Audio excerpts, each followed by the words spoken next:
Ok, c'est parti. Alors, bonsoir à tous. Bienvenue une nouvelle fois sur nos lives No Bullshit.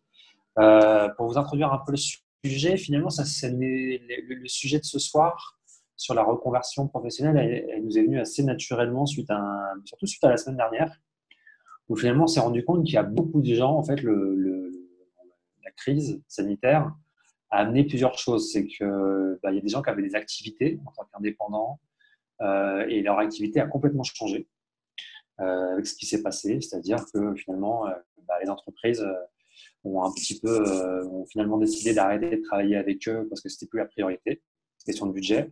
Et donc, on se rend compte d'une chose, c'est que on est beaucoup, je pense, en différents métiers à devoir se renouveler actuellement, à essayer d'adapter nos services et à essayer de réfléchir et de penser et de comprendre finalement les nouveaux besoins des entreprises face à cette situation.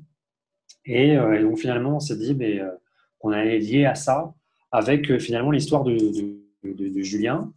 Et donc l'idée, c'est de vous présenter là, durant les 20-25 prochaines minutes, il a partagé un petit peu son histoire, comment il est devenu aujourd'hui euh, entrepreneur sur le web. Alors pour la petite histoire, en fait, avec Julien, on s'est rencontrés en cours à l'époque où je donnais encore des cours. Et en fait, il était un des élèves, en fait. Et donc voilà, donc c'était un des élèves qui était quand même qui était dynamique, qui participait beaucoup.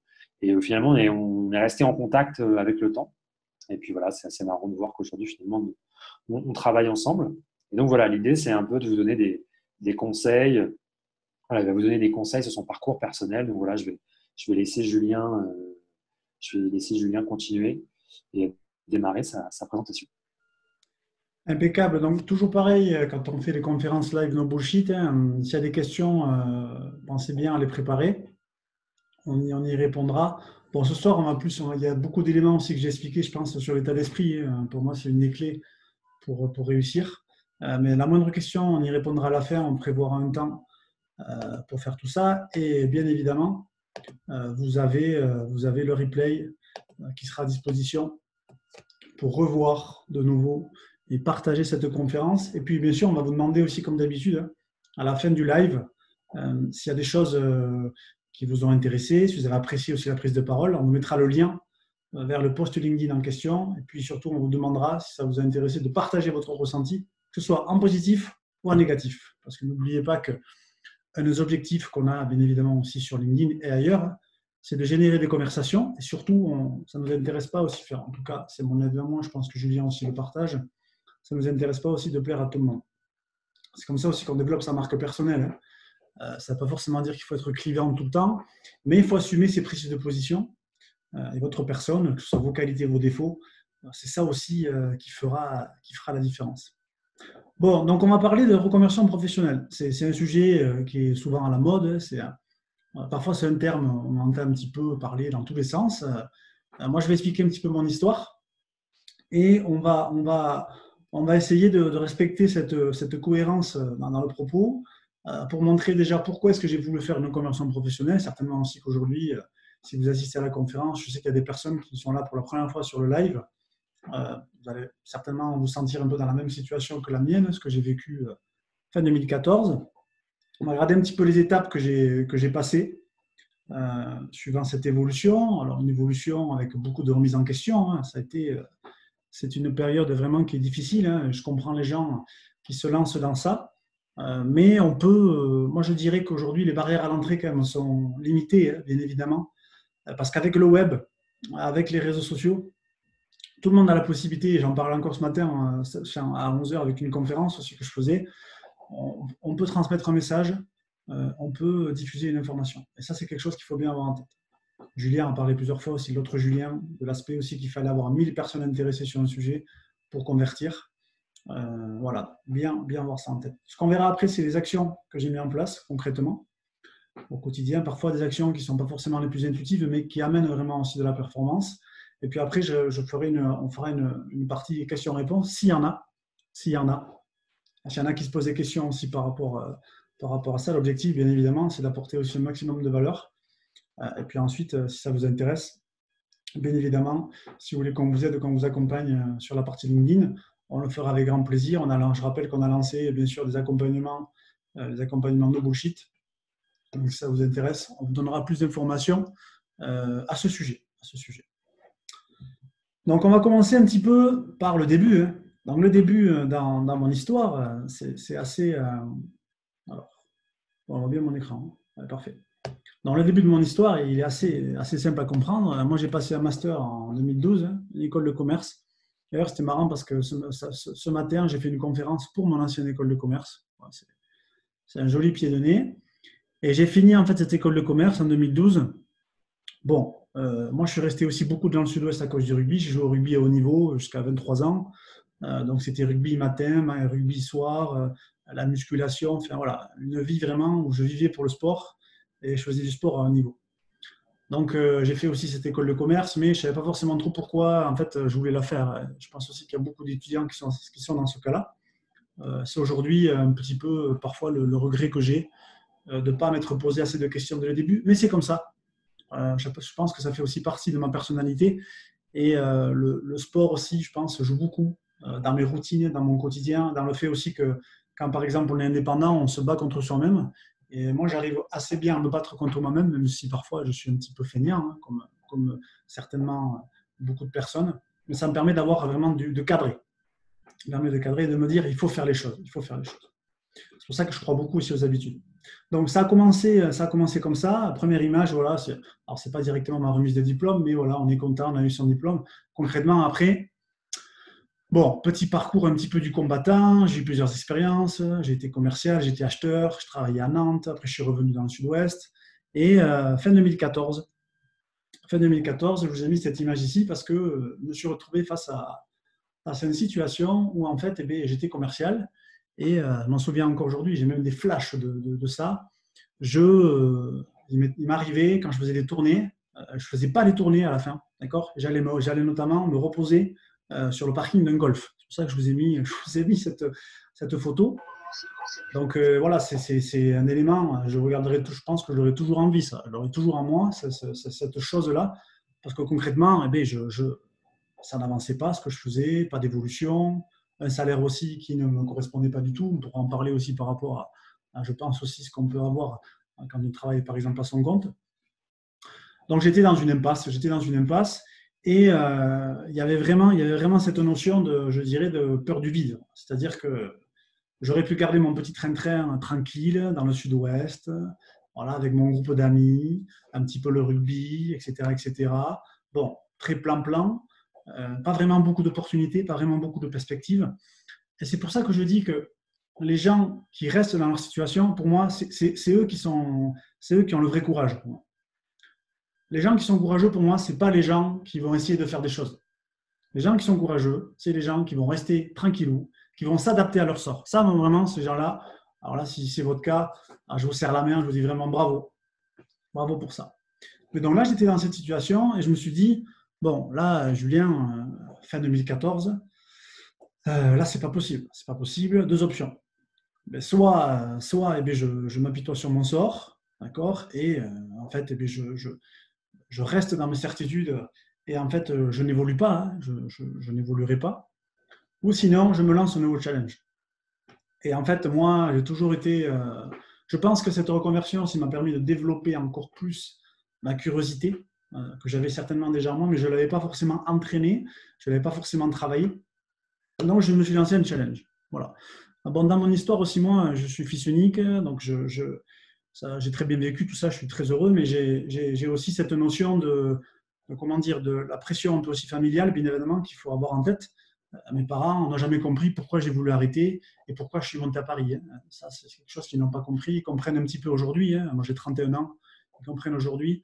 Mais c'est quelque chose qui a mis beaucoup de temps avant que ça soit compris. Et on peut considérer même aussi que c'est quand même parfois aussi une cicatrice. Parce que voir son fils qui part comme ça dans la capitale, c'est pas évident. Honnêtement, c'est pas évident. Donc, j'ai commencé directement en fait, à faire ça. Et donc, je me suis lancé un challenge. Je me suis dit, voilà, Julien, aujourd'hui, tu es commercial. Ton boulot, il ne te plaît pas du tout. Tu n'as aucune perspective. Qu'est-ce que tu fais? Et donc, je me suis renseigné sur les métiers qui allaient évoluer. J'avais une base un petit peu marketing, communication, école de commerce, assez globale, pas vraiment de spécialisation. Et donc, j'ai commencé à me renseigner. Et puis, petit à petit, je suis arrivé sur le métier un petit peu de. J'hésitais entre le métier de référenceur, qui est d'ailleurs quelque chose aussi qui est très pertinent, je pense, parce qu'il y a la notion de ROI qu'on n'a pas forcément sur les réseaux sociaux. Puis, j'hésitais aussi avec le métier de community manager. Donc, ça, c'est début 2015. La formation que j'ai fait, par exemple, j'étais la 3e session. Là où Julien m'avait donné quelques cours, c'est vrai que ça avait été très intéressant. C'est la 3e session. Donc, 2015, 2020. Depuis ce temps-là, il s'est passé pas mal de choses. Et donc, je suis revenu à l'école. Je suis revenu à l'école, j'ai fait une formation pendant 3 mois, 4 mois plein sur Paris. Voilà, donc j'ai plein de souvenirs aussi sur cette période. Et l'élément aussi qui a été très important, je pense, dans ma petite réussite, c'est que je me suis focalisé sur vraiment le présent. C'est-à-dire que je me suis focalisé sur ce que j'étais en train de faire. C'est-à-dire que j'avais conscience que c'était un retour en arrière, que ce n'est pas évident. Moi, après cette formation, j'ai fait un stage à 26 ans. Voilà, c'est pas évident de faire un stage quand on a passé 22, 23 ans. À mon avis, j'ai vécu ça dans une entreprise où on ne comprend pas trop pourquoi vous êtes là à faire un stage. Donc, j'ai fait un petit rétropédalage. Mais en fait, c'était un rétropédalage qui était nécessaire parce que je crois que ça m'a fait vraiment évoluer. Et depuis cette formation, en fait, je dis souvent aux gens que j'accompagne ou à ceux qui me posent des questions, j'ai eu accès à une sphère d'information que je n'aurais jamais pu apprendre auparavant. C'est-à-dire que je me suis rendu compte de tout ce qu'il y avait comme opportunité dans le web. Je me suis rendu compte qu'on pouvait créer une audience et vivre de son contenu. Je me suis rendu compte qu'il y avait des gens qui vivaient de ça en francophonie, des anglo-saxons. Et je me suis dit, ah ouais, c'est incroyable. C'est incroyable.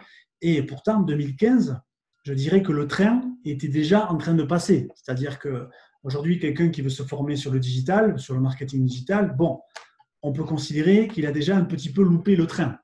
C'est-à-dire que les meilleures opportunités, on en a toujours des opportunités. C'est comme quelqu'un qui veut se lancer aujourd'hui sur LinkedIn, c'est plus difficile que quelqu'un qui s'est lancé il y a 2-3 ans. Il y avait moins de gens, par exemple, qui créent du contenu. Aujourd'hui, il y a plus de concurrence. Donc, je suis arrivé dans cette formation, voilà, en 3 mois, je me suis formé sur les réseaux sociaux, et puis j'ai parti faire un stage. Je suis parti faire un stage, par exemple, dans le groupe Safran. Je ne sais pas si vous connaissez, au niveau de la partie aéronautique. Alors, stage hyper intéressant. Mais depuis si vous voulez, depuis cette période, en fait, je n'ai jamais cessé en fait d'apprendre des choses. Et je considère que pour bien réussir aussi sa reconversion professionnelle, qui en fait, quand on l'a fait, bon, honnêtement, on ne sait pas vraiment où ça va nous mener. Ça, je pense aussi que c'est une vérité, c'est quelque chose qu'il faut accepter de l'avoir en tête. Mais je suis passé d'une phase où j'ai découvert des choses. Il y avait une peur, évidemment, sur ça, parce que je vous assure que c'est une vraie remise en question. Peut-être que c'est votre cas aussi si vous êtes intéressé à ce genre de sujet. Moi, je ne suis pas du tout quelqu'un qui est sensible, mais c'est vrai que là, j'ai eu des moments où, bon, c'était vraiment en haut, en bas, en haut, en bas. Donc, je sais ce que c'est, et les personnes aussi que je forme, je pense aussi qu'une de mes qualités par rapport à ça, c'est que je suis capable de comprendre aussi ce que vit la personne, ce que la personne ressent. Parce que moi, si je suis passé par là, automatiquement, je peux aussi bien évidemment en parler. Bon, après, je pense aussi qu'il faut vraiment essayer de changer l'état d'esprit par rapport à ça, mais j'ai commencé, voilà, donc par rapport à ce stage, ce que je dis, un stage à 26 ans, et après, je suis passé petit à petit, je vais expliquer comment, sur une activité de consulting. Maintenant, ça me permet de gérer mon temps. C'est-à-dire qu'aujourd'hui, mon objectif, ce n'est pas de travailler tous les jours. Alors, quand je dis ça, je veux être bien clair aussi, ça ne veut pas dire que je suis forcément feignant, ce n'est pas du tout ça que je veux dire. Mais je considère que ce n'est pas parce qu'on travaille plus qu'on doit gagner plus. D'accord ? Et je considère aussi que le temps de travail, ce n'est pas une finalité. D'accord ? Je suis aussi, par exemple, d'accord avec le concept de mini-retraite. Par exemple, que vous avez sur le livre La semaine de 4 heures. Donc, tout ça, c'est des éléments qui ont commencé un petit peu à gamberger avec moi. Et je me suis dit, c'est vers là que je veux aller, c'est vers là que je veux aller, c'est vers là que je veux aller. Mais ce n'est pas venu du jour au lendemain. Donc, je suis passé par une phase vraiment de découverte. D'accord ? Et j'ai passé, ça aussi, je veux bien que les gens aussi prennent conscience de ça, j'ai passé des heures et des heures à manger du contenu, à rencontrer des gens, d'accord ? À faire du réseau, à faire du networking. J'ai passé beaucoup de temps à faire ça. Donc, j'ai appris plein de choses. Aujourd'hui, je suis toujours dans une courbe d'apprentissage. Ma courbe d'apprentissage, elle est toujours vers le haut. Je considère, parfois, ça fait un petit peu peur, ça. Mais j'essaie de me former aussi tous les jours, chaque semaine. Parfois aussi, je me forme malheureusement pour je dirais aussi, être d'accord avec mes certitudes. C'est-à-dire qu'il y a plein de choses que j'apprends, je le sais déjà. Mais je me dis, ah oui, donc si le mec a dit ça, ça veut dire potentiellement que ce que tu dis, c'est bien. C'est un peu le piège aussi parfois de ce genre de choses. Ensuite, j'ai eu une autre étape où j'ai changé l'état d'esprit. C'est-à-dire que moi, par exemple, dans mon parcours, par exemple, tous mes amis, ce sont des gens qui ne comprennent pas du tout ce que je fais encore aujourd'hui. Et moi, ça m'est arrivé, par exemple, au début, je faisais des lives sur Facebook. Et j'ai certains de mes amis qui sont venus commenter les lives en mettant des choses vraiment pas du tout sympas. Mais pour eux, c'était sympa. Pour eux, c'était sympa. Mais il y a cette notion aussi de se dire que quand vous faites quelque chose qui parfois n'est pas vraiment dans la norme ou qui change un petit peu de l'esprit général, il y a plein de gens qui ne vont pas vous comprendre. Voilà. Et moi, je considère que parfois, je suis un peu aussi un ovni. Hein. D'ailleurs, aujourd'hui, je ne cherche plus à expliquer ce que je fais. Je dis je fais de la formation. Voilà. Si la personne veut en savoir plus, je développe. Mais je ne veux pas me justifier sur ce que je fais parce que, honnêtement, ça prend trop de temps. Les gens, ils sont trop loin. Et je n'ai pas envie de les saouler aussi avec ce que je fais. Et surtout, je n'ai pas envie de me justifier. Mais mon état d'esprit, il a changé. Mon état d'esprit a changé. Avant, j'étais quelqu'un qui attendait des choses. J'attendais des choses. Alors que mon état d'esprit que j'ai aujourd'hui, c'est j'essaie de construire des opportunités. Et vraiment, je me suis rendu compte aussi que c'était possible. Je me suis vraiment rendu compte que c'était possible. Et le meilleur moyen, si vous voulez chercher des résultats dans une reconversion, c'est ce que je dis aussi beaucoup quand je fais des interventions encore dans une formation, si on forme sur les réseaux sociaux, je dis aux gens, vraiment, soyez ouverts d'esprit, soyez curieux, commencez à tisser un réseau. Ça peut commencer sur LinkedIn, il y a plein de plateformes qui font ça, mais n'attendez pas de devoir demander quelque chose pour mettre en place des actions. Ça, c'est hyper important. C'est pour ça que je pense que l'état d'esprit, c'est aussi beaucoup la confiance en soi, hein, bien évidemment. Alors moi, je ne me sens pas du tout en confrontation avec les gens, je ne me sens pas du tout en compétition. Voilà, parfois, on me demande tel avis sur une publication sur LinkedIn. Bon, moi, j'en ai rien à faire. On me dit, ouais, qu'est-ce que tu penses de ce consultant, tout ça. Franchement, j'en ai rien à faire. Je regarde même plus ce que font les autres. Alors, je m'inspire un petit peu, bien évidemment, mais c'est le plus important. Si vous arrivez un petit peu à changer d'état d'esprit, vous allez être plus fort. Vous allez être plus fort. Et surtout, vous allez arriver à vous convaincre que c'est possible. Alors, attention, hein, ça ne vient pas du jour au lendemain. Hein. Donc, quand je dis 2015-2020, j'ai travaillé, donc j'ai fait un stage, après j'ai fait un CDD, après j'ai fait un CDI, ensuite après je travaille dans une agence de communication à Paris, ensuite je me suis lancé à mon compte. Donc là, je me suis lancé à mon compte en 2017. Après j'ai bifurqué sur LinkedIn en 2018. Donc vous voyez, c'est pas un chemin, c'est pas quelque chose qui est forcément linéaire, et ça, il faut l'accepter, je pense. Je pense qu'il faut l'accepter, et surtout, il faut se dire que c'est à travers les erreurs aussi que vous allez faire que vous allez progresser. Ça paraît bien sûr aussi parfois contre-productif, mais moi je considère que c'est dans les erreurs ou dans les actions qu'on fait qu'on va aussi se construire. D'accord ? Mais ça, c'est l'état d'esprit aussi qui fait beaucoup. L'état d'esprit, ça ne va pas forcément dire qu'il faut s'affirmer le matin en disant je vais réussir, je vais réussir. C'est pas du tout ça que je veux dire. Mais que l'état d'esprit qu'on a pour entreprendre quelque chose fonctionne beaucoup. Et moi, je crois beaucoup aussi à l'environnement. J'expliquerai aussi après ce que je fais au quotidien, notamment certaines choses qu'on fait aussi avec Julien, notre formateur, et qui nous permettent aussi bien sûr d'être plus forts, et par exemple aussi de s'apporter du business. Et la dernière étape, bien sûr, c'est que je suis venu me spécialiser sur LinkedIn. Pourquoi ? Parce qu'en fait, quand vous faites une reconversion professionnelle, moi j'ai commencé du coup au CM, hein, Community Manager, après Social Media Manager, après j'ai fait du consulting. Vous allez aussi vous rendre compte que il y a quelque chose qui marche très très bien, c'est l'auto-formation. C'est que vous êtes tout le temps en train de consommer de l'information, vous êtes tout le temps en train de vous poser des questions. Et donc, moi, en fait, aujourd'hui, je fais du LinkedIn. Peut-être que dans 4 ans, je ferai autre chose, mais ça ne me fait pas peur. Ça ne me fait pas peur parce que je vois les opportunités. D'accord ? Et voir les opportunités, c'est déjà être en avance. Alors, vous avez une conférence sur ça qui est très intéressante. Je vous invite à la regarder. Une conférence d'Oussama Ammar. Je ne sais pas s'il y en a qui connaissent Oussama Ammar. C'est le fondateur d'un incubateur à start-up qui s'appelle The Family. Alors, je ne suis pas vraiment fan d'Oussama Ammar, mais des fois, dans la façon dont il a de parler, quand même, c'est appréciable. On peut être d'accord avec certaines idées. Il y a une conférence sur YouTube qui s'appelle la révolution numérique. Et il dit aujourd'hui qu'il y a 2 types de personnes qui vivent dans ce monde. Alors, peut-être qu'il y en a plus que 2, mais en tout cas, c'est ce qu'il dit lui. Il dit que vous avez des personnes qui vont se battre à tout prix contre le changement et qui ne vont pas forcément vouloir changer. Ces gens-là, ils vont se faire bouffer petit à petit. Aujourd'hui, l'accès à la connaissance n'a jamais été aussi facile. Hein. Vous avez des plateformes comme Coursera, vous avez YouTube. Enfin, je veux dire, l'accès à l'apprentissage, parfois, nous, on se bat aussi contre ça, contre la valeur perçue, mais ça n'a jamais été aussi facile. En ces gens-là, au bout d'un moment, ça va être difficile. Et le deuxième type de personnes, c'est les gens qui voient que le monde est en train d'évoluer, malgré qu'on peut faire des débats après philosophiques, c'est bien, c'est pas bien. Moi, je suis 100% d'accord avec ça, mais En tout cas, ça évolue. Et la nature humaine, malheureusement, eh bien, ça évolue vers quelque chose où il y a quand même de la compétition. Ça, malheureusement, c'est comme ça. Après, on peut se mettre contre le système. Mais bon, peut-être que je le ferai un peu plus tard. Pour l'instant, ce n'est pas mon cas. Mais en tout cas, c'est des choses sur lesquelles je pense. Et deuxième catégorie de personnes, c'est les gens qui vont essayer un petit peu de nager dans ce monde, qui vont se former, qui vont se poser des questions, qui ne vont pas s'arrêter à la fin de leur diplôme en se disant, voilà, j'ai mon diplôme sur ça, c'est bon, je suis tranquille, 20 ans, 30 ans, 35 ans, je suis peinard, c'est fini pour moi. Non. Il faut toujours en fait essayer de se remettre en question.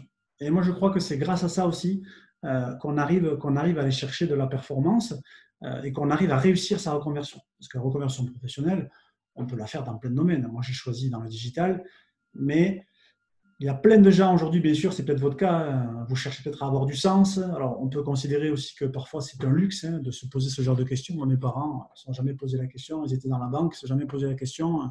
Bon, Julien, voilà, qu'est-ce que j'ai envie de faire? Ils ont travaillé. Donc, parfois, c'est aussi un luxe, peut-être de ma génération, je ne sais pas. Mais moi, ce qui me plaît aussi, bien sûr, dans mon quotidien, c'est que j'arrive à avoir un impact sur les gens. D'accord? Et que je ne suis pas simplement un numéro. Quand je dis à quelqu'un, fais ça, ça marche pas, mais je peux mesurer directement ce que ça a donné. Je ne suis pas un simple numéro. Ainsi, voilà. Et au niveau des actions que j'ai mis en place pour réussir, alors je précise bien que c'est une courbe qui n'est pas linéaire, je préfère le reformuler plusieurs fois. Déjà, il y a un point qui est important, il faut investir sur soi-même. Ça peut être par la lecture, ça peut être par des formations, ça peut être par plein de choses. Voilà, il faut accepter d'investir sur vous-même.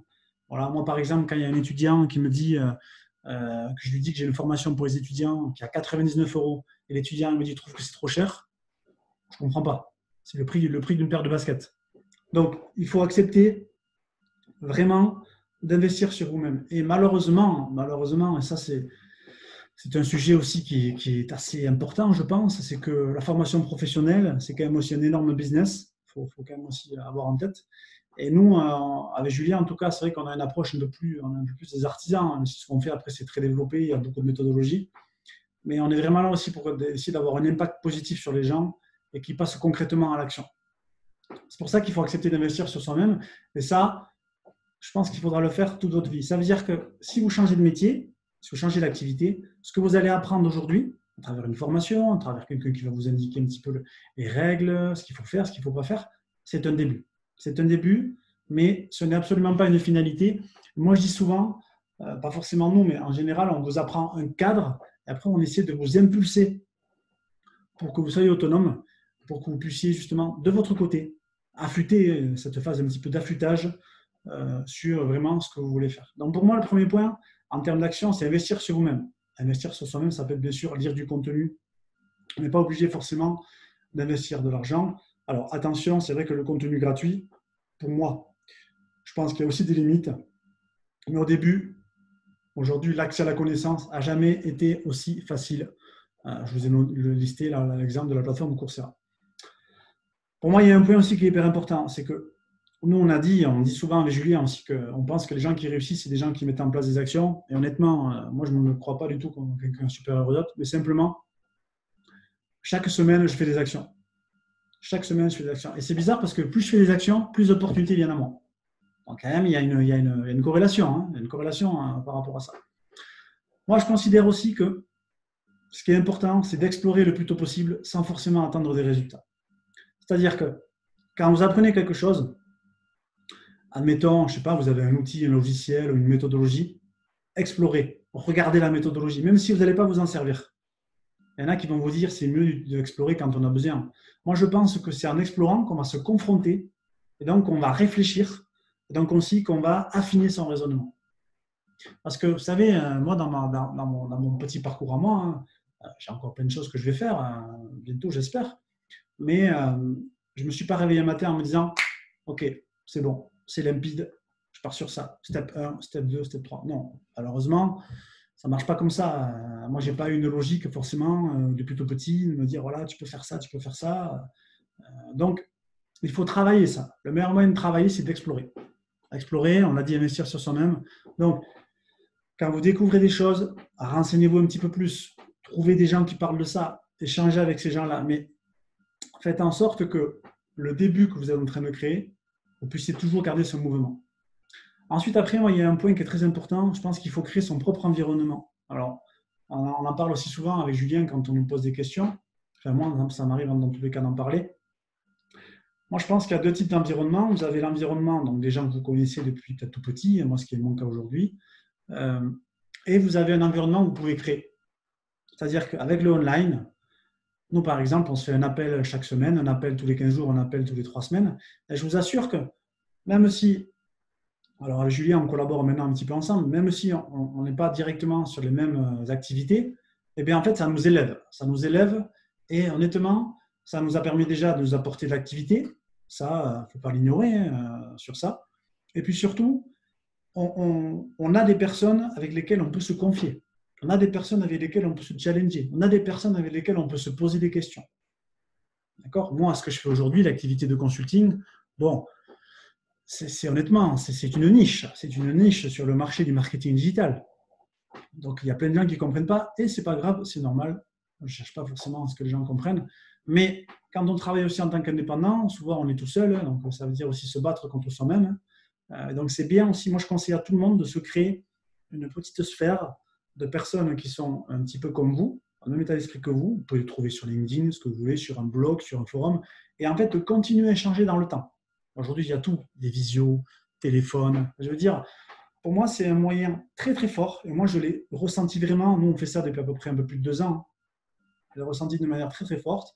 C'est que parfois, on a des échanges, pas forcément sur notre activité, mais après, ça nous débloque des raisonnements. On se dit, ah oui, c'est intéressant, on comprend des notes. Voilà, ça nous permet d'aller plus vite. Vraiment, ça nous permet d'aller plus vite. Voilà. Ça, c'est un point qui est très important. Ensuite, en termes des actions aussi que j'ai fait, c'est que je pense que le secret, c'est vraiment aussi les petites actions qui sont régulières. C'est-à-dire que moi, je crois beaucoup aussi à l'effet cumulé. Aujourd'hui, j'en suis la preuve sur ce que je fais sur LinkedIn parce que je dis souvent aussi qu'il m'a fallu du temps pour capter mes premiers clients.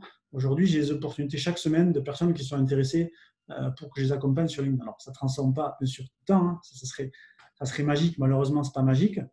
Mais plus vous allez mettre en place des actions au quotidien par rapport à ce nouveau job, cette nouvelle activité, plus ça va être comme un peu un aimant. Plus il y a des personnes qui vont s'intéresser à vous. Plus il y a des personnes qui vont s'intéresser à vous. Par exemple, ici, là, la conférence ce matin que j'ai fait dans mon ancienne école, bon, il y a des personnes qui m'ont envoyé des messages sur LinkedIn qui sont intéressées. On va voir ce que ça va donner. On va voir ce que ça va donner. Mais c'est une action. C'est une action. Et ces actions-là, moi, je les fais de manière régulière. C'est-à-dire que je n'ai pas peur de sortir de ma zone de confort. Je n'ai pas peur de faire des choses que je n'ai jamais fait. D'accord ? Et surtout, je m'en fiche royalement du regard des autres. Ça, il faut bien aussi en avoir conscience. C'est que vous ne pourrez pas faire des petites actions au quotidien si vous vous souciez tout le temps du qu'en dira-t-on. Ça, c'est quelque chose que je vois beaucoup. Et moi aussi, parfois, bien sûr, ça m'arrive parce qu'on est dans un monde d'images, on se compare. Donc, ça peut arriver. Je crois qu'il faut l'accepter. Mais il faut rester focalisé. Il faut vraiment rester focalisé sur ce que vous voulez faire. C'est hyper important d'avoir ça en tête parce que sinon, vous allez vous perdre. Il y a toujours des gens qui vont vous dire pourquoi tu fais ça. Alors moi, les gens qui me disent ça, je leur dis, écoute, je ne vais pas forcément leur rentrer dedans, mais ce que je leur dis, c'est que, écoute, voilà, toi, je respecte ce que tu fais, mais je ne vais pas forcément rentrer dans le débat. Mais par contre, moi, les gens auxquels j'accepte, les gens sur lesquels j'accepte qu'ils me donnent des conseils, c'est les gens qui font des choses. Il y a plein de gens qui se permettent de donner des conseils, ils ne font rien. Donc, les actions régulières. Une action régulière, ça peut être, nous on est sur du LinkedIn, par exemple, c'est tous les jours ajouter une personne dans notre réseau. Tous les jours générer une conversation. Tous les jours faire une publication. Tous les jours demander un témoignage, etc., etc. Mais c'est des petites actions régulièrement qui vont faire la différence. Moi, par exemple, souvent le mois d'août, avec un copain, on part faire des sommets, tout ça. Par exemple, j'ai fait le Kilimanjaro, on a fait des sommets en Équateur, des 6000 mètres, pour ceux qui connaissent un petit peu. Bon, et bien, quand je pars faire ces voyages, ça dure 15 jours, 3 semaines, j'ai mon téléphone avec moi, et même l'année dernière, j'avais mon ordinateur. Et des fois, ils ne comprenaient pas pourquoi j'étais sur mon ordinateur en train de programmer des posts, par exemple, sur LinkedIn. Parce qu'en fait, les actions cumulées, et surtout aussi pour la période des vacances, il y a plein de gens qui vont arrêter, les algorithmes ne prennent pas de vacances. Donc, vous devez vous mettre dans une posture. Moi, je considère qu'il faut au moins 6 mois, 1 an d'actions concrètes au quotidien et il ne faut pas s'arrêter. Il faut pas s'arrêter. L'autre point pour moi qui a été fondamental aussi dans mon évolution, c'est que je me suis confronté très tôt au marché. C'est-à-dire que quand j'ai commencé à faire du LinkedIn, je n'ai pas attendu de me sentir expert de LinkedIn. D'accord ? Je n'ai pas attendu de me dire j'ai fait toutes les formations pour être autonome. J'ai lancé et j'ai appris aussi avec les premiers clients que j'ai eus.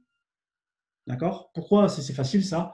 Parce qu'en fait, on se rend compte aussi de manière assez facile que plus de 90% du marché, c'est des débutants. Les débutants, nous, quand on apprend, moi je vous assure, quand on apprend des choses sur LinkedIn, parfois ça va très très très très loin. C'est très spécifique, très technique. Encore demain, la formation que je fais pour un client, il y a des éléments certainement que je ne vais pas montrer parce que les gens, ils sont au début de ça. Ils sont au début. Mais il faut accepter de se confronter très rapidement au marché. Et accepter de se confronter au marché, c'est aussi se dire qu'il va falloir se battre contre le syndrome de l'imposteur. Et ça, au début, alors ça, le syndrome de l'imposteur, vous l'avez beaucoup chez les indépendants, sur la partie pricing, par exemple. Moi, ça m'arrive aussi régulièrement qu'on me demande qu'est-ce que je fais comme pour ma politique de prix. Mais je crois que c'est un élément aussi sur lequel il faut vraiment avoir confiance parce qu'on se bat contre la valeur perçue. Et de toute façon, sur un nouveau métier que vous apprenez, sur une nouvelle activité que vous allez entreprendre, vous aurez toujours l'impression de ne pas être assez légitime. Ça arrivera. Moi, ça m'arrive encore des fois aujourd'hui. D'accord ? Mais c'est normal de faire ça. C'est vrai qu'en plus, pour la partie francophone, on aime bien aussi mettre les gens dans des cases. Voilà. Moi, je considère que le plus important, c'est les actions au quotidien que vous allez mettre en place. Et c'est vraiment comme ça que vous allez réussir. Moi, je l'ai vu sur LinkedIn. J'ai commencé à publier 3 fois par semaine. Petit à petit, l'oiseau fait son nid, petit à petit. Et bien, maintenant, il y a des gens qui me contactent régulièrement. D'accord ? Alors, c'est une activité, bien sûr. Aujourd'hui, ce que j'essaie de travailler, c'est le côté linéaire, bien évidemment, de ça. Mais ça fonctionne. Ça fonctionne. Je ne suis pas forcément plus intelligent qu'une autre personne. Simplement, je crois que c'est pour ça qu'on a fait les lives aussi no bullshit et qu'on considère qu'il faut essayer de passer à l'action. Il y a trop de personnes qui attendent le bon moment. Il y a trop de personnes qui disent c'est demain, ça va marcher. Non, malheureusement, ça ne marche pas comme ça. Il faut s'entraîner. Mais il faut la bonne méthodologie. Ça, par contre, on est d'accord. Il faut vraiment les bons éléments pour avoir ça en tête. Et je terminerai par 2 points pour moi qui sont importants. C'est que si vous faites une reconversion professionnelle, vous devez accepter qu'il y aura des hauts, qu'il y aura des bas. Parfois, il y aura même plus de bas que de hauts, notamment au début. Alors, moi, j'ai vécu des moments très difficiles au début de la reconversion professionnelle, sans rentrer dans le détail, mais ça vous renforce aussi, je vous assure. C'est-à-dire qu'aujourd'hui, moi, dans ce que je fais, je considère presque que je suis indestructible. C'est-à-dire qu'à mon avis, il n'y a pas grand-chose qui peut m'atteindre. J'étais très bien aussi avant dans ma petite vie, bien évidemment. Mais d'arriver aussi à se dire qu'on est capable par soi-même, sans l'aide de personne, d'arriver à un but. Après, on a une forme comment dire, pas vraiment de flamme, mais on se dit, ah ouais, si on l'a fait, maintenant ça continue. Parce qu'en fait, une fois qu'on a lancé, une fois qu'on s'est mis en mouvement, il ne peut que y avoir du positif. Mais c'est vrai qu'il y a des hauts, il y a des bas. Ça, c'est indéniable sur ça. Et au début, quand vous allez vous lancer, quand vous allez commencer votre reconversion, ça sera certainement très difficile. Il y a plein de gens dans votre entourage qui ne vont pas comprendre. Vous-même aussi, parfois, vous allez vous dire pourquoi est-ce que vous faites ça. Mais il ne faut pas s'arrêter. Il ne faut pas s'arrêter. Si vous avez un objectif précis, vraiment, il ne faut pas s'arrêter. Moi, je vois beaucoup de gens qui s'arrêtent alors qu'ils sont sur le point un petit peu de réussir. Moi, quand j'étais en agence de communication, ce que je faisais aussi le matin, c'est que je me levais genre à 6h30, parce que j'ai aussi une chaîne YouTube où je fais des vidéos. Alors maintenant, je la fais un petit peu moins. Je faisais ma vidéo sur YouTube, je la montais, je la postais et je partais après l'agence de communication. Et ça m'est arrivé aussi à l'agence de communication de voir des gens, carrément, de voir des gens se foutre de ma gueule par rapport aux vidéos. Alors, de manière assez sympathique, d'accord, agence de communication, bon, personne n'allait forcément m'embêter parce que, voilà, quand même, je suis à 1m93, donc je veux dire, bon, ne serait-ce que par rapport à l'aspect physique, c'était assez gentil. Mais les gens, ce qui est toujours très étonnant, c'est que les gens qui restent dans leur petit confort, ils vont pas, honnêtement, moi aujourd'hui, comme je sais ce que c'est de passer à l'action, je ne vais jamais forcément critiquer. Par exemple, il y a un ami à moi qui a lancé un compte Instagram sur l'humour. Bon, il s'en prend plein la figure. Alors moi, je ne suis pas forcément fan de ce qu'il fait, mais je vais respecter. Je vais respecter parce qu'il fait quelque chose qui l'intéresse et ça le mènera là où ça le mènera. Donc, d'être aussi en contact avec des gens qui passent à l'action, des gens qui vous comprennent, des gens qui sont comme vous, je vous assure que ça peut être que bénéfique, que bénéfique. Et la dernière image que je voudrais montrer, c'est que plus on fait des actions, plus on sort de sa zone de confort. Sortir de sa zone de confort, ça peut être des choses anodines, hein, ça peut être des choses très très simples. Mais plus vous allez faire ça, plus en fait ça va créer un mouvement et il y a des opportunités qui vont venir à vous. Des opportunités qui vont venir à vous. Voilà. Mais la notion d'impact, la notion de régularité, la notion de fréquence, elle est très très très importante. Vous voyez sur les lives aussi ici. Hein, aujourd'hui, ça fait quoi? Je crois que c'est le 10e live qu'on fait. Bon, ben, on va tenir la cadence. Alors pour nous, c'est un vrai challenge aussi de tenir la cadence parce que les sujets, ils ne sont pas non plus étirables à l'infini. Mais on va continuer. On va continuer parce qu'on sait qu'on va créer une communauté. On sait qu'on ne va pas créer une grande communauté, mais on sait qu'on va avoir des gens qui vont être intéressés par ce qu'on fait. On le sait, ça, on le sait. Et on sait surtout qu'au début, les gens vont venir pour les sujets. Et après, les personnes vont venir aussi pour notre personne à nous, pour échanger avec Julien Pibouré, pour échanger avec Julien Brel. Donc, il faut vraiment avoir en tête ça. Vraiment avoir en tête ces différents éléments. Pour ceux qui se posent ce genre de questions, qui sont un petit peu dans le flou, pour moi, le plus important, je sais qu'il y a des gens qui consultent ici le live, qui sont dans la partie aussi création d'activité, confrontez-vous le plus rapidement possible au marché. Ça, c'est quelque chose qui est indéniable. Il faut se confronter au marché. Si vous avez des gens que vous pouvez aider, construisez une offre avec ces gens-là. Construisez une offre avec ces gens-là, quitte à faire un peu moins cher, mais construisez avec eux. Faites un petit peu ce qu'on appelle, vous savez, le Lean Startup, c'est-à-dire vous testez directement un produit, vous voyez s'il y a des gens qui vont l'acheter et vous construisez avec eux. D'accord? Et puis surtout, inspirez-vous aussi des gens qui passent à l'action, d'accord? Et fixez-vous un objectif sur 2 mois, 3 mois, et après faites un bilan. Et surtout, ne vous arrêtez pas. Il ne faut pas s'arrêter.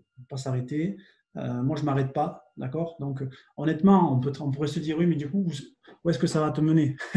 Alors ça, on n'a pas vraiment la réponse au premier abord, ça c'est certain. Mais par contre, c'est sûr que si on ne fait rien, moi je considère que, vraiment, je terminerai sur ça, c'est que se mettre en mouvement, c'est surtout aussi éclaircir aussi ses idées. D'accord? Vraiment, c'est ça qui est important. Mais ça peut être des actions qui sont complètement anodines, hein, on est d'accord sur ça. Donc voilà, j'ai partagé un petit peu mon retour d'expérience sur ça. Moi, c'est un chemin qui n'est vraiment, bien sûr, qui n'est pas terminé hein, sur ce que je fais. C'est que le début, hein, je pense, de mon évolution. Mais je crois qu'aujourd'hui, tout le monde a la capacité pour le faire. Alors, je sais aussi que, bien sûr, ça dépend aussi de comment on fait sur sa vie privée, c'est compliqué. Mais moi, je crois qu'on peut y arriver. Et aussi, les éléments qui sont hyper importants, c'est construire son environnement. Voilà. Essayez de vous entourer de personnes qui sont un petit peu comme vous, qui vous comprennent pour échanger au quotidien. Ça, c'est quelque chose qui marche très très bien. Hein. Alors, il y a des gens qui vont me dire, vous pouvez suivre des mentors. Bon, peut-être, c'est possible aussi. Moi, je n'ai pas vraiment de mentor spécifique. Mais s'entourer de gens qui comprennent votre thématique et qui vont vous pousser à aller plus loin. Pour moi, il n'y a pas de recette magique. Il n'y a pas de secret on l'a dit plusieurs fois aussi dans les lives, ça. Il n'y a pas de secret qu'on aurait oublié de vous dire. Hein. Ça aussi, hein. Quand je vois des gens aussi sur LinkedIn qui disent oui, trouver des clients. Alors, on est obligé de faire des promesses, bien évidemment, parce que sinon les gens ne vont pas acheter. On est obligé d'avoir une promesse. Mais ça prend du temps. Donc, le meilleur moyen, c'est de commencer à faire quelque chose, d'avoir une intuition et de ne pas forcément de suite avoir besoin d'avoir des résultats. Par exemple, moi, dans mon évolution, je vais terminer sur ça, après on répond aux questions s'il y en a.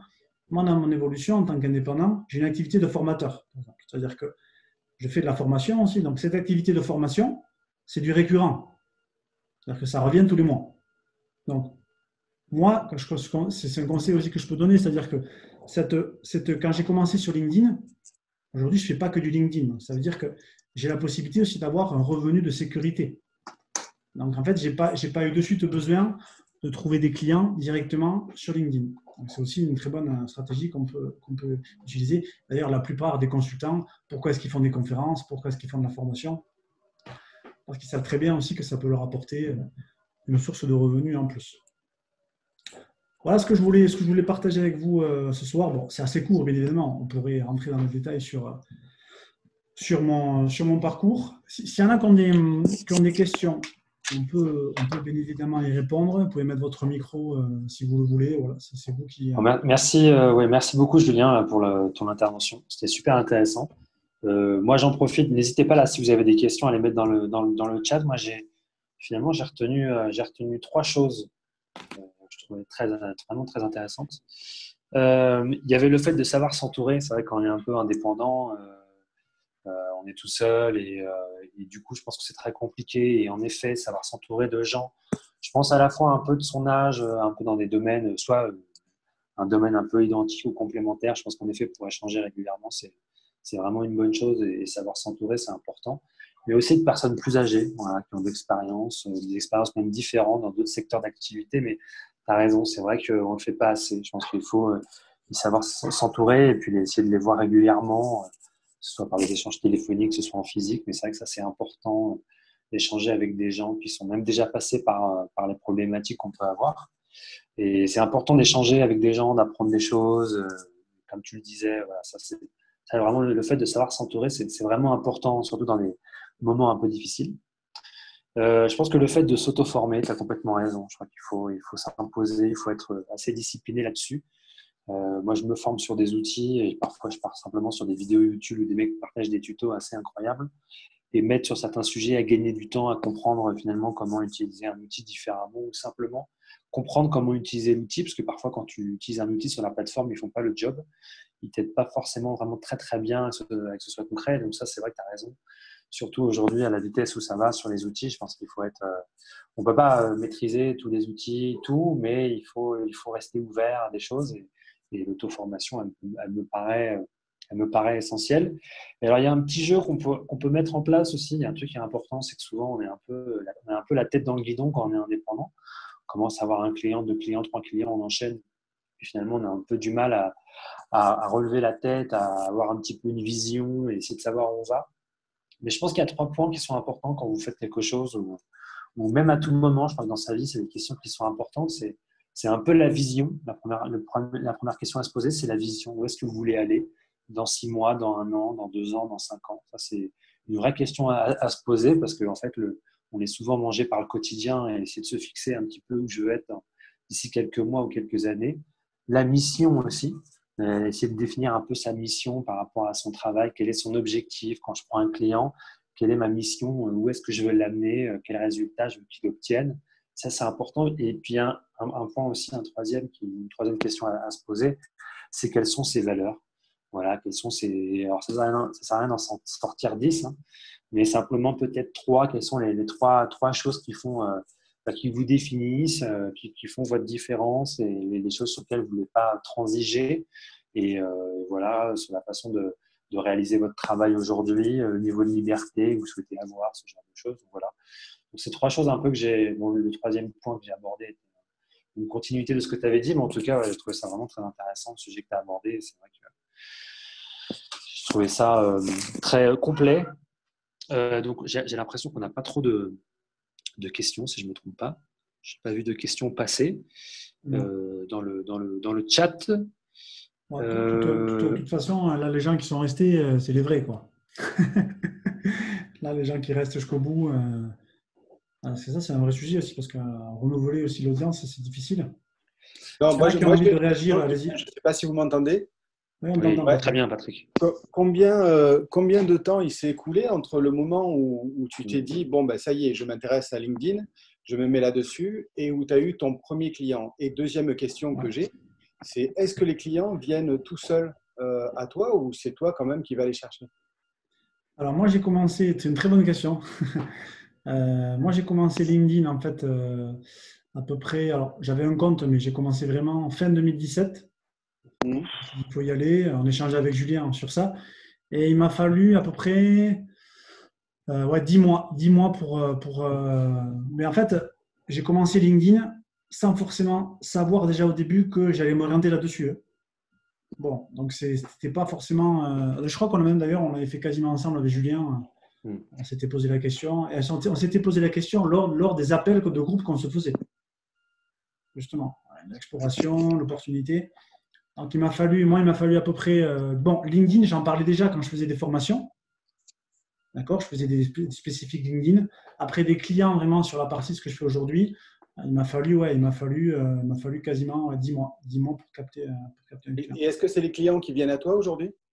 Aujourd'hui, oui, moi je fais beaucoup d'inbound marketing, c'est-à-dire que les gens, par exemple, par rapport à la conférence que j'ai fait ce matin, je ne peux pas te dire concrètement, mais je suis sûr et certain qu'il y a des gens qui vont vouloir travailler avec moi.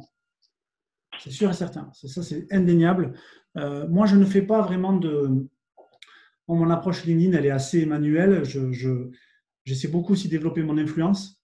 Tu vois, je travaille aussi, je suis en train aussi de développer la partie RP ou la partie reprise dans des magazines. Ça, c'est quelque chose auquel je crois beaucoup. Aujourd'hui, oui, j'ai un flux. Alors, moi, je travaille tout seul. Donc, si tu veux, j'ai ma volonté aussi, j'aurai jamais 15 clients. Hein.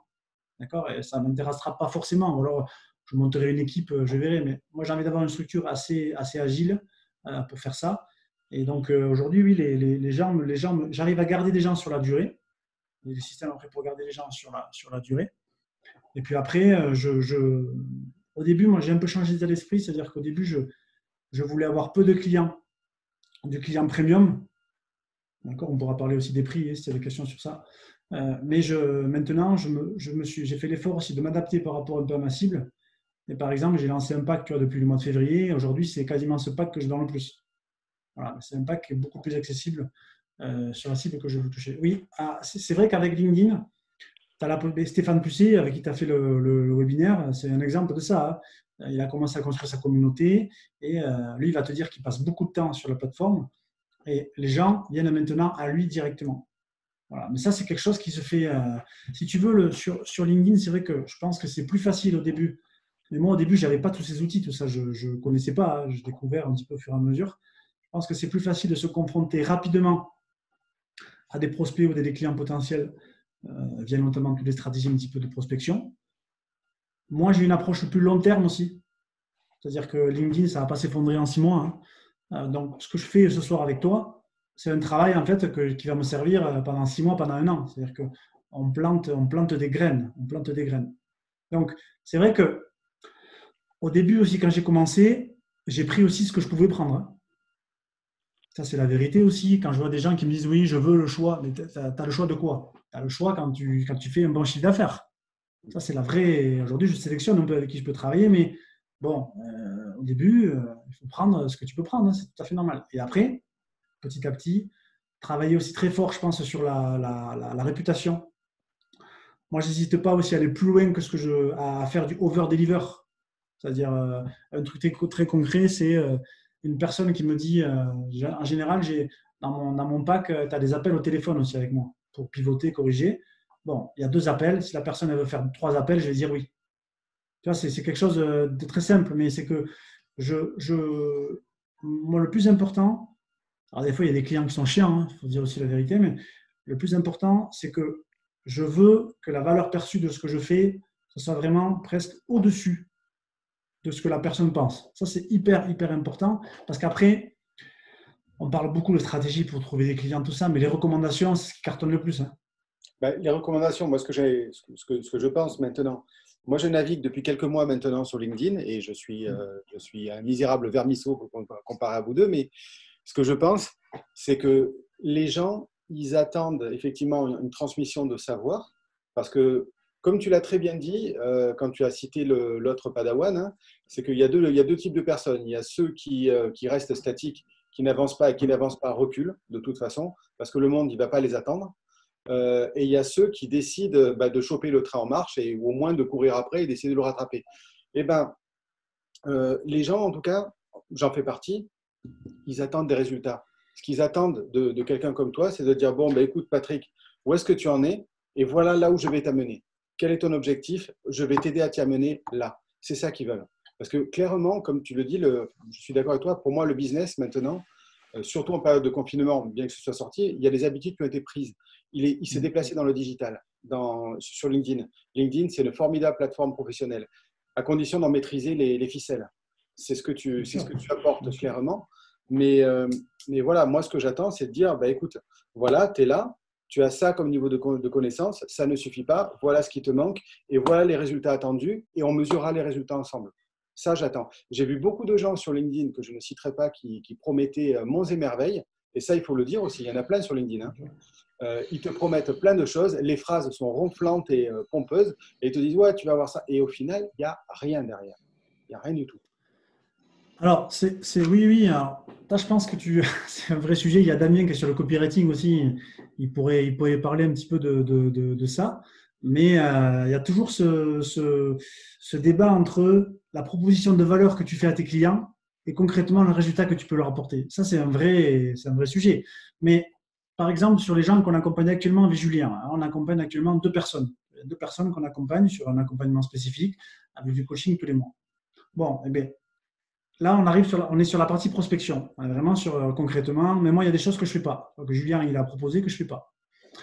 Mais on se rend bien compte que la majorité, en fait, aujourd'hui aussi des gens qui peut-être donnent des conseils sur LinkedIn, je ne connais pas, moi, trop forcément après les consultants ou les pseudo-experts. Moi, je pense qu'on est plus des explorateurs.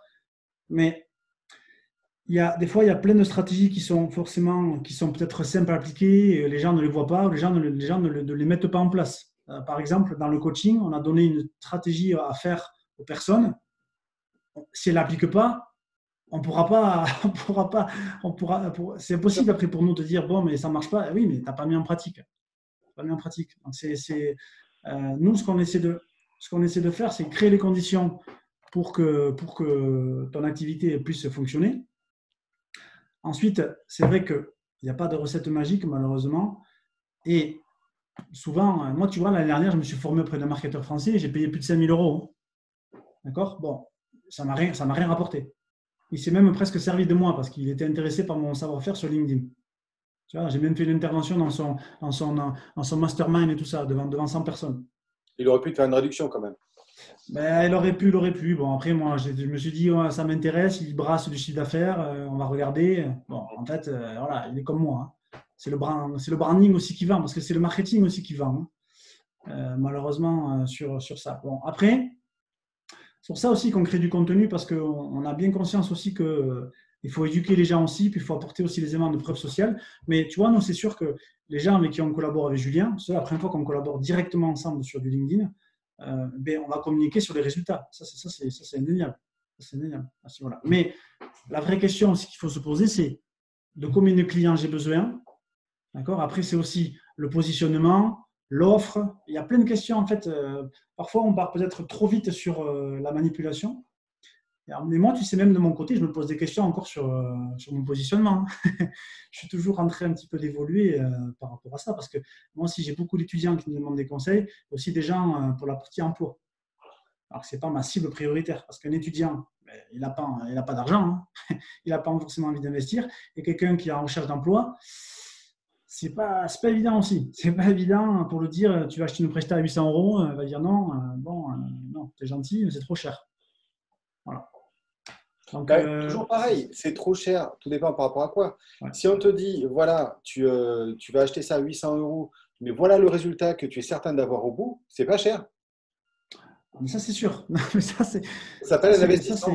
Ça, c'est indéniable. Ça, c'est indéniable. Mais c'est vrai que la proposition de valeur par rapport à… C'est un vrai sujet. C'est un vrai sujet. Ce qui est certain, c'est que quelqu'un qui te dit je vais t'apporter des prospects sur LinkedIn, ça, c'est possible. Ça, pour moi, c'est possible. Après, il y a concrètement le type de prospect qui t'apporte. Et après, concrètement, est-ce que tu transformes ? Mais ce que le consultant ne pourra pas faire à ta place, c'est peut-être que ton offre, elle n'est pas adaptée au marché. C'est pas faux. Tu vois, il y a aussi ces éléments qui entrent en compte à ce niveau-là. Et là, c'est vrai que les gens aussi qu'on coach, on a parlé aussi beaucoup de leur offre, on a parlé aussi beaucoup de leur positionnement. Et on a bien noté aussi une chose, c'est que la plupart du temps, les gens qu'on a coachés, les gens qu'on est en train de coacher, ils n'ont même pas conscience des opportunités qu'ils ont à côté d'eux. Ça aussi, c'est un élément, ça revient très fort. On l'a vu là avec Julien, on était surpris, parce que nous, on ne se rend pas compte forcément de tout ce genre de choses. Mais des fois, tu as des gens que tu peux aider autour de toi. Il y a des gens comme ça, donc il faut accepter de faire ça, et sur la durée, ça apporte des résultats à ce niveau-là.